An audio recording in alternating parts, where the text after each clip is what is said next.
Boker Tov Chavrim, I'm Stephen Ben-Nun. You're watching Israeli News Live, and this morning we have very breaking news coming from Fars News Agency, along with other news agency. The Sputnik News is reporting that some 30 Israeli foreign intelligence officers killed in a Russian-caliber missile attack in Aleppo.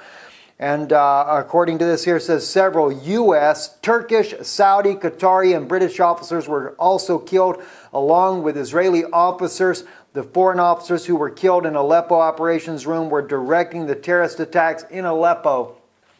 Guys, this is very concerning that we're hearing this type of news coming out of Syria this morning, and it is also being very hush-hush in Western media. And the reason it is being hush-hush in Western media is because the question has to be asked, what are Israeli officers doing there? What are U.S. officers, Turkish, Saudi, Qatari, and British officers doing there? As I have stated all along, it is nothing but a false coup that happened in Turkey under Erdogan. I believe it was orchestrated by the United States along with President Erdogan in order to get Turkish military forces and boots on the ground there. And now we see that the U.S., the Turkish, the Saudis, the Qataris, the British, and the Israeli officers are all inside this secret place here, coordinating terror attacks inside of Syria.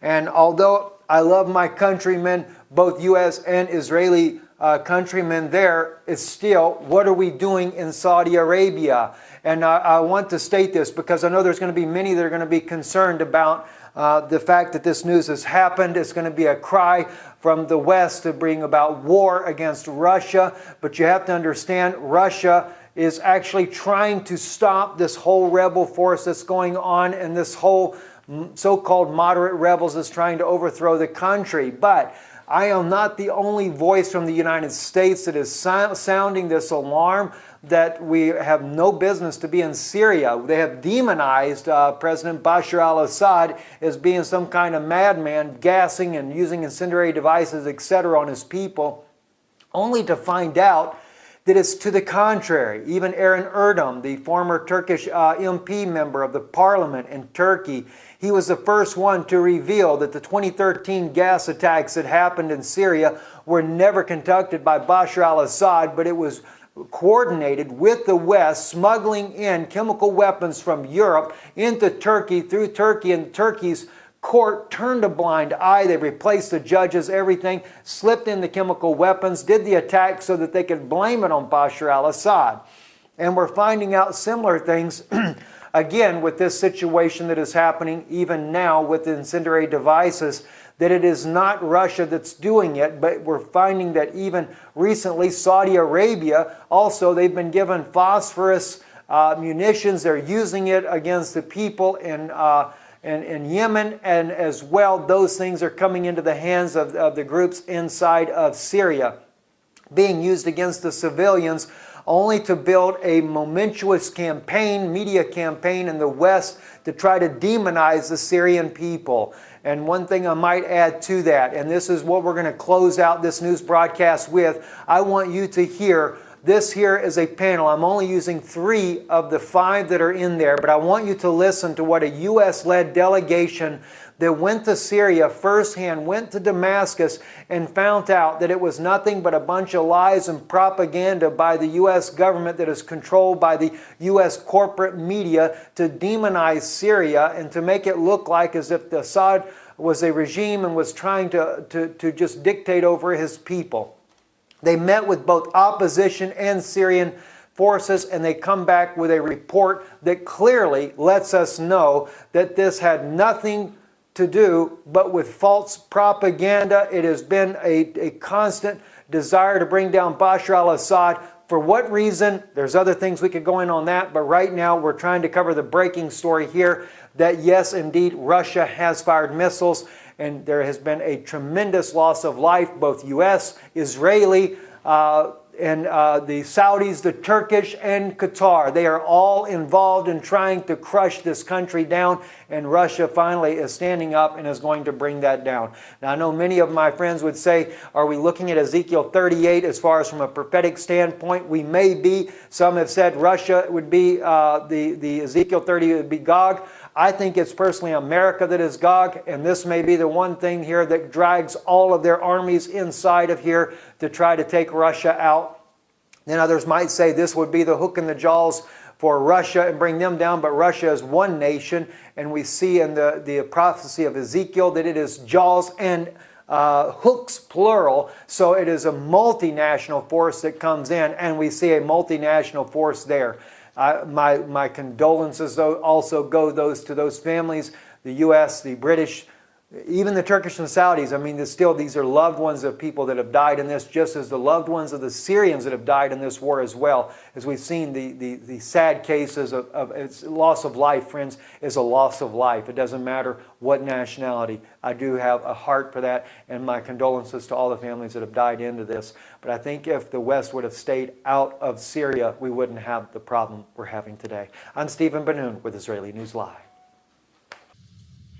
It was our consideration that we had to reach out to the U.S. peace movement and ask that they participate in a delegation to Syria to see for themselves what existed, to speak to both officials and non-officials, civil society, to try to determine for themselves, independently, the situation in Syria and the road to peace. That is our responsibility. Our responsibility is to reach out first to the U.S. peace movement and then to the American people.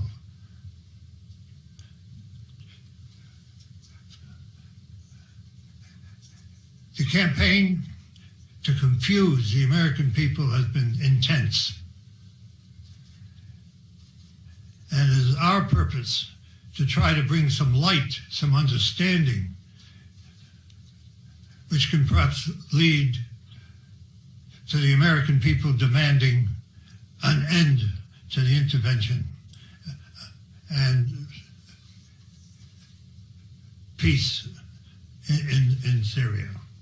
What Alfred said is so true. We are fighting a mass of propaganda that has demonized the Syrian government, demonized its leaders, an effort that precedes every other intervention that the United States has made over the course of many, many decades in order to convince people that it's okay for quote-unquote humanitarian reasons to overthrow a government and to replace it with whatever. The United States prefers a government that is not independent, that is a willing participant in what the whatever U.S. policy is. So what we saw in Damascus and what we saw in the two villages we visited outside Damascus belies the propaganda that has overwhelmed us. It's hard. It's hard for even those of us who have been in the peace movement for a long time. It's hard for us to ignore this propaganda. It is so well orchestrated. Work together, coming back in cooperation to try to bring the message and the truth back to the United States. As an American citizen, it is shameful for me to admit what my government is doing in the sovereign country of Syria. We have no right to impose these illegal sanctions. In fact, these sanctions, allegedly, the government says are against the government of Syria. But in fact, it's against the people, civil society, people who are attempting to maintain the infrastructure, the health care, the safety of all Syrian people. One of the things that stood out to me is not only the lack of medication and the fact that Syrian children are dying because they can't get chemotherapy meds into the country because of the illegal sanctions that the U.S. and the West has imposed. Also, they're not allowing parts and material to get to businesses who are trying to maintain. And they're trying to maintain for more than one reason, and not just to continue to make money, but to employ people. Because when people have no way to earn a living, they become desperate. And we know that some of the Syrian people who may have chosen to join the terrorists, mostly for economic reasons, because they couldn't earn a living. And their benefactors, the U.S. and all the others who are collaborating together to fund this terrorism, are paying people very well to participate in this illegal activity against the Syrian people.